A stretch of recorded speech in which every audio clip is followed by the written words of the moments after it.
Hello friends, today we'll learn the calculation of Bhava Bal, which is the last topic for this Shadbala calculation videos. The strength of any Bhav or house in the Kundali is known as Bhava Bal, and there are 12 Bhavas. We all know that each Bhava is composed of Bhavadipati Bal, Bhava Digbal and Bhava Drishti Bal. So for doing any calculation, we separate the Bhava and the ruler, the Bhavadipati. For it, the lord of that house means the zodiac which is sitting on that house, the lord of that zodiac is known as the Bhavadipati. For example, for Aries Lagna, Mars rules the first house. So the Mars will be the Bhavadipati for first house for Aries Lagna. Similarly, for Taurus Lagna, so Venus will be Bhavadipati and so forth and so. Three pillars for how to strength is Bhavadipati, Bhav Digbal and Bhav Drishtibal.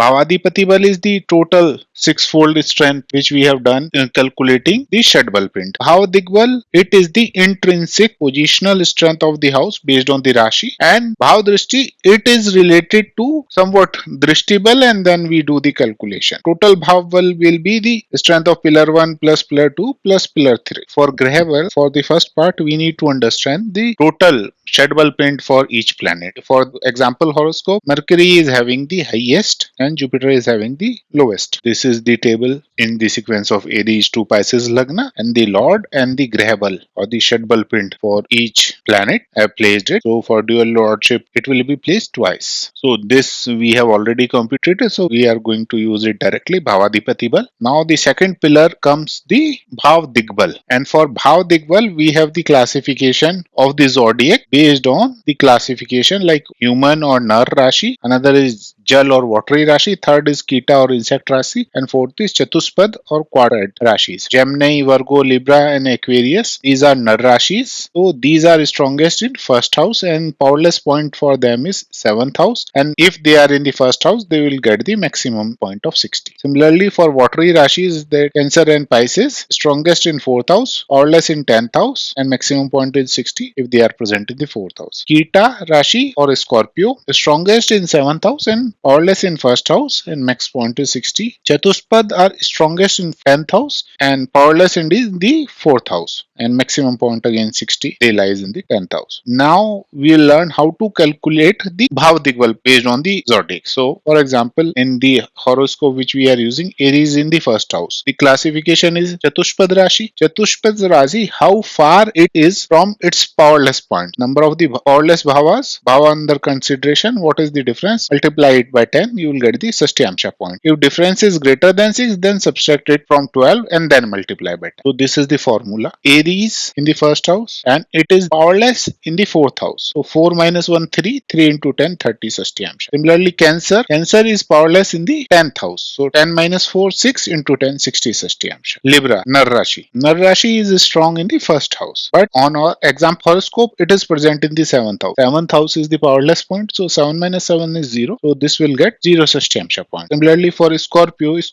present in the 8th house, but it is powerless in the first house. So 1 minus 8, it will be 7. So 7 is greater than 6, so we will subtract it from 12. 12 minus 7, 5. Then multiply 5 into 10 to get the 50 Sashtyamsha. Or roughly you can see how far it is from its powerful point, number of houses far away, and per house you can measure the 10 Sashtyamsha. That is the method, and here I have calculated Bhav Digbal for all the houses. Only 7th house is having 0 Sashtyamsha, rest of the houses are having certain values. This is how we calculate the Bhav Digbal. Now comes the third aspect of the Bhav Bal, which is Bhav Drishtibal. It is almost similar to what we have done in the Drishtibal. So the planet will aspect the Bhav Madhya, and based on that we get certain values. Drishtibal, where every planet was aspecting at every other planet. Here, planet only has cast aspect on the Bhav Madhya. So we do the calculation of planet to every house, and calculation is done on the Bhav Madhya or the mid cusp. And the first step is to find the aspect angle between the difference of longitude of the planet and the mid cusp of that house. So Bhav Madhya I have written here for all the houses for easy calculation. It is 22.46, but if we have to do the subtraction of anything which is greater than that, so I have added 360 into it. If something is greater than this was 347.78, and here Venus is at 359, so added 360, so it will be 707. That's why you see the values are greater than 360. It is for simple calculation. So if we subtract 382.46 minus 42, we get this value. This minus 180, 382.46, we get this value. This minus 107, we get this. This minus 64, we get this. This minus 283, we get 98. This minus 359, we get 23 points. This minus 276, we get. And similarly, it is simple subtraction between two values. So you can do.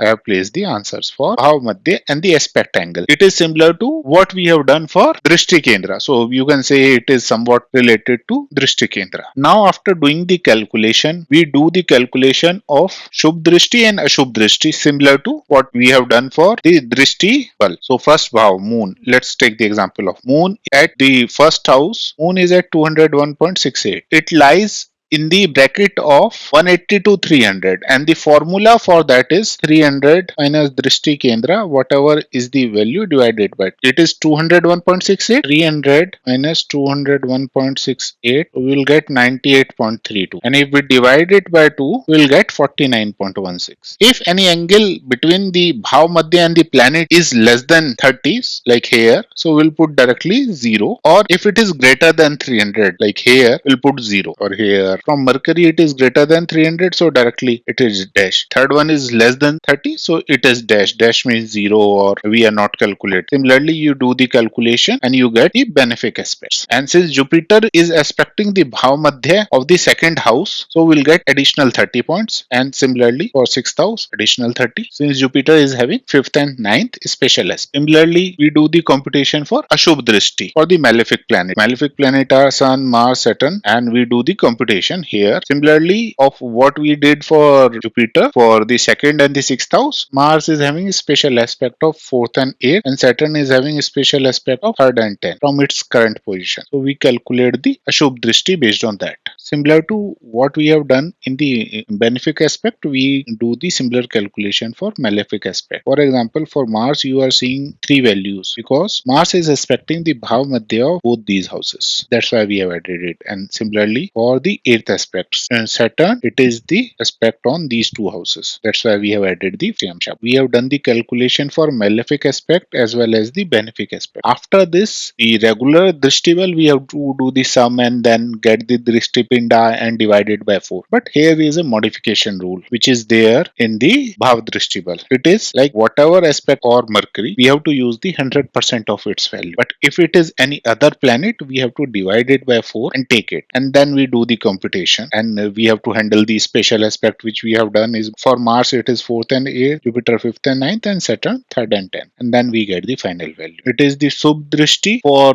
Moon we have calculated it as 49.16, but we have to only use 1/4 of that value, so we have divided 49.16 by 4, so we are getting 12.29. Similarly, for Mercury it is 100%, for Jupiter it is 100%, for Venus again 25. So these are the adjusted Subh values. Similarly, Sun we have to divide it by 4, Mars we have to divide it by 4, Saturn we have to divide it. So we have to do the computation and then we get the net Shubh or Ashubh Drishti, net value. The adjusted Shubh value, adjusted Ashubh value, and then the net value. These are the Bhav Drishti value. So we have done the computation of Bhavadipati Bal, where we have to directly use the Grah Bal. Then we have done the calculation for Bhav Digbal based on the zodiac sign. This we are directly using from Shadbala print. This we have done the computation, and this Bhav Drishti calculation I just explained. If we sum all these three, then we get the total Bhav Bal for that particular house. So these are the answer. If you will receive any question that you have to calculate the Bal of any house, you have to do these all computation, which I don't think so they are going to ask in exam, because it is a lot of computation for Bhavadipati Bal. You have to do the all Shadbal calculation, so they will provide certain value, and based on that you might have to calculate either Bhav Digbal or Bhav Drishti Bal and then do the total computation of Bhav Bal. So what is the use of this Bhav Bal? It is that overall how strong a Bhav is in giving its signification based on the strength of that particular Bhav as well as the Bhavadi. And these calculations are complex, but it gives you more insight towards the prediction part. When you go into the calculation, you understand the calculation, see whether it is going to provide you any fruitful result or not.